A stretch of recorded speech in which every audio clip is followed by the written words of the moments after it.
A little bit of drama last week in Melbourne.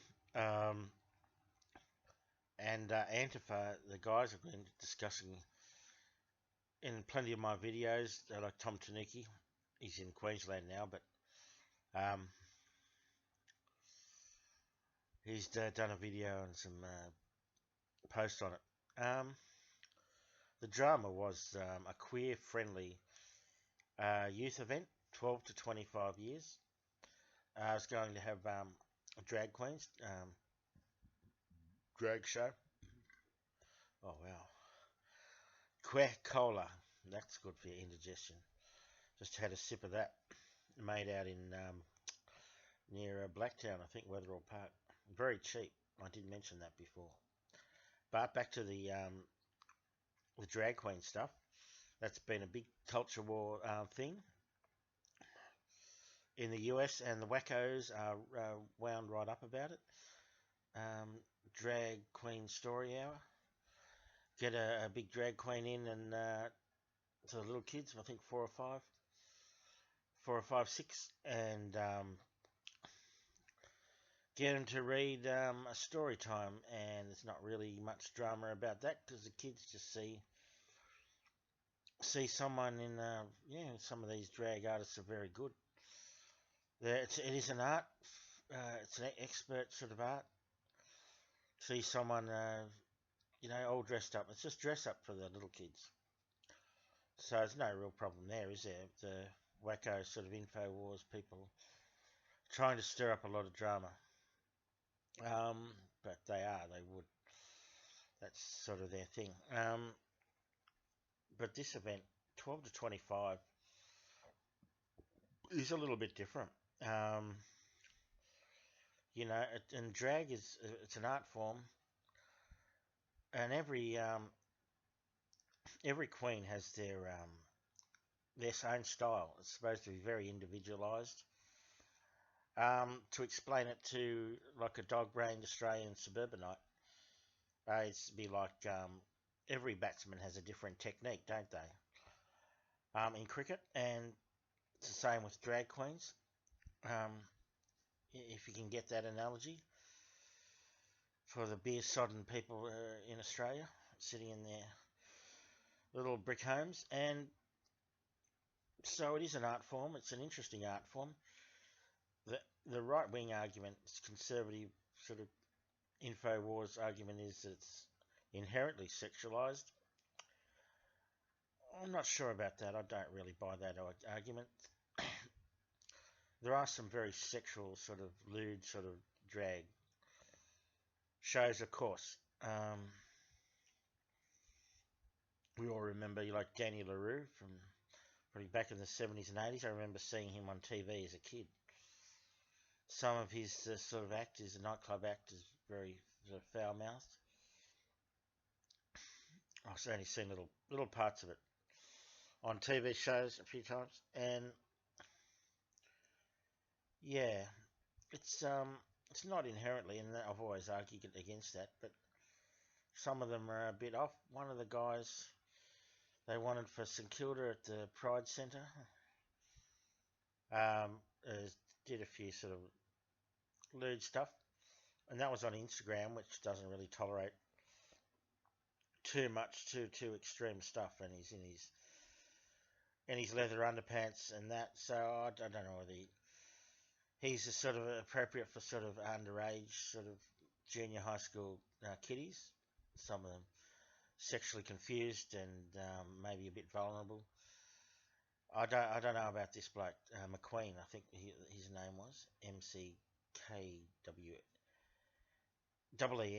That bloke, and the other two, from what I saw, didn't seem to be too bad. But not everything can be. You don't have to endorse everything that's queer, gay, trans, and under the umbrella of queer. Doesn't have to be endorsed by everyone, and so there's no need for that, and it's unnecessary, frankly.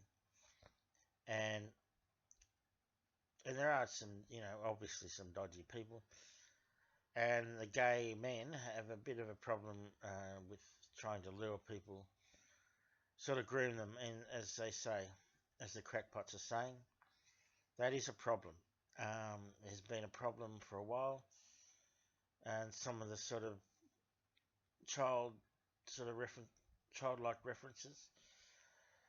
I don't want to put this behind an age restriction, so I won't go into that too much detail. Like at the Sydney Mardi Gras, the gay parade, probably the biggest in the world, close to it. They're like the Bob the Builder mascots, that sort of stuff. Very iffy. There's obviously a few iffy people in that, and like a bit of a controversy today about Yoel Roth, Twitter guy. You can look that up. Don't know about this bloke. I'm not sure either way, really.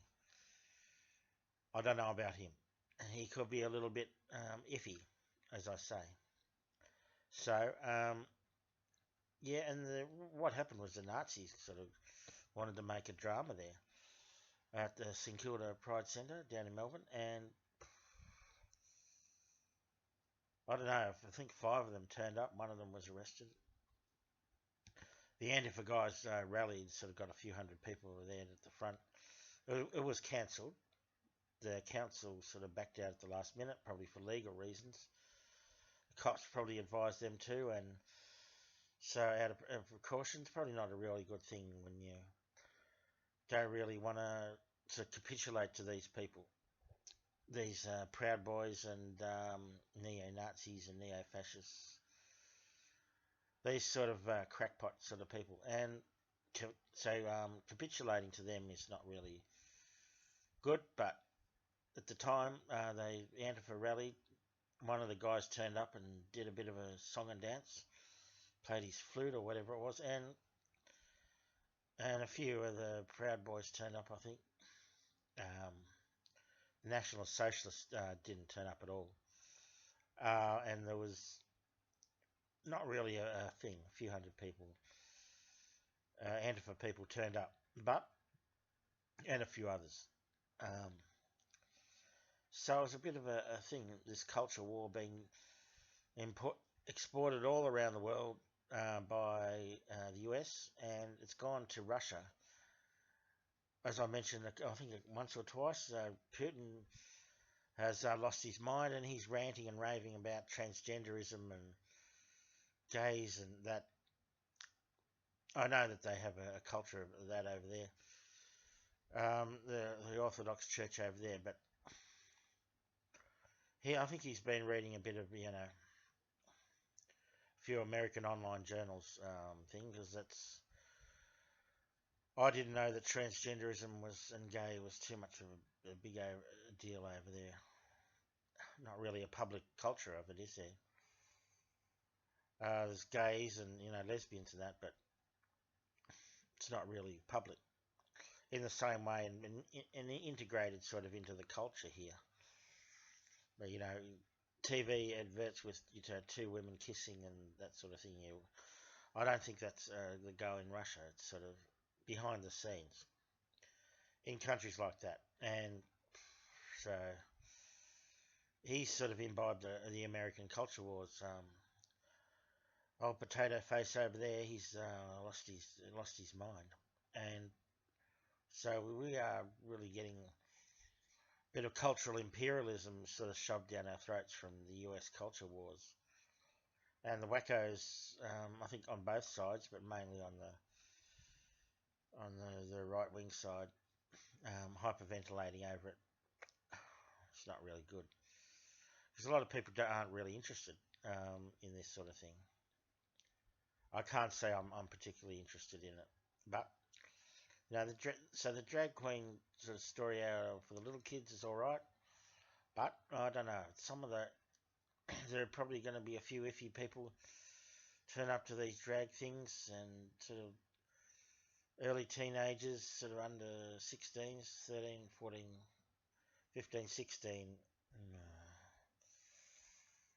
I don't know. There's been a bit of trouble in mermaids over in the UK.